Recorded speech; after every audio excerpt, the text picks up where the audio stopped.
Приветствую вас, друзья, на моем канале Home Food. Сегодня готовим домашнее мороженое крем-брюле. Все делается очень просто. Порадуйте этим лакомством себя и своих близких.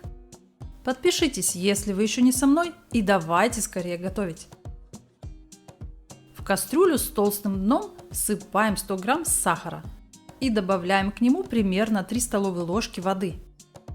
С добавлением воды сахар не будет жжённый и быстрее разойдется. Ставим кастрюлю нагреваться на плиту, на огне чуть выше среднего. У меня это 4 из максимальных 6. Не перемешиваем, ждем, когда смесь закипит и станет красивого янтарного цвета. Занимает это по времени примерно 7-8 минут. Вот то, что нужно.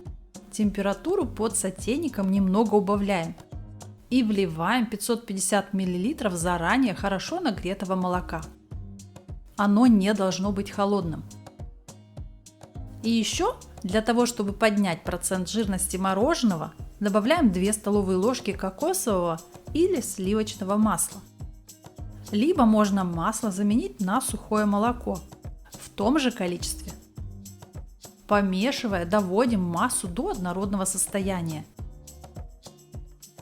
Как только сахар весь растворился, разводим в другой посуде 70 мл холодного молока и 2 столовые ложки крахмала.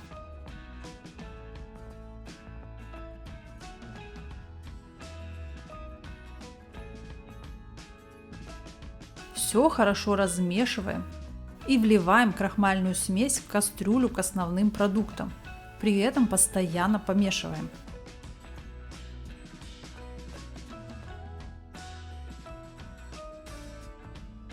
И уже в самом конце всыпаем для приятного аромата пакетик ванильного сахара. Доводим содержимое до кипения. Даем покипеть примерно полминуты. Завариваем при этом достаточно крахмал.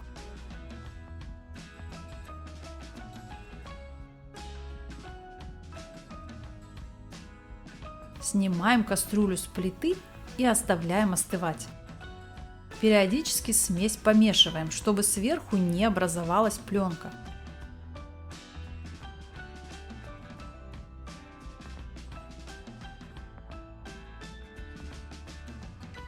А далее разливаем будущее мороженое по формам или в контейнер с герметичной крышкой. Чтобы мороженое не напиталось посторонних запахов от других продуктов при заморозке. Минимум на 3-4 часа ставим мороженое в морозильную камеру. Ну или вовсе забываем про него на ночь. Пусть замораживается как следует.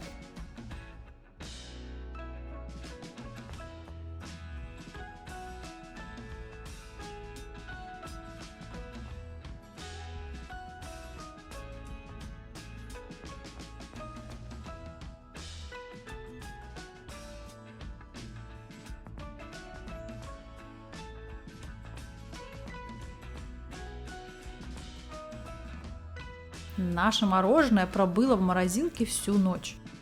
Как видно, отлично застыло.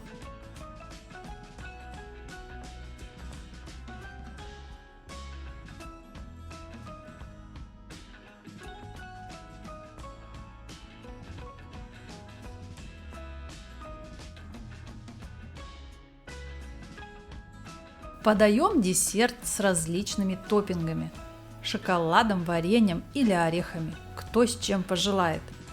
Также можно мороженое на палочке окунуть в растопленную шоколадную глазурь. Берите и делайте, ведь домашние вкусняшки всегда вкуснее магазинных. Мороженое по этому рецепту обладает ярким карамельным вкусом, получается ароматным и в меру сладким. Многим интересно, почему мороженое называется крем-брюле. Все просто, по составу и карамельному вкусу мороженое похоже на известный во всем мире десерт крем-брюле. Понравилось видео? Подпишись, прокомментируй и поделись роликом с другом. А еще спасибо за палец вверх. Заходи в гости на мой ТикТок и Инстаграм. Ссылки снизу в инфобоксе. Всем желаю удачи в приготовлении И прощаюсь совсем ненадолго. До новых рецептов. Пока-пока.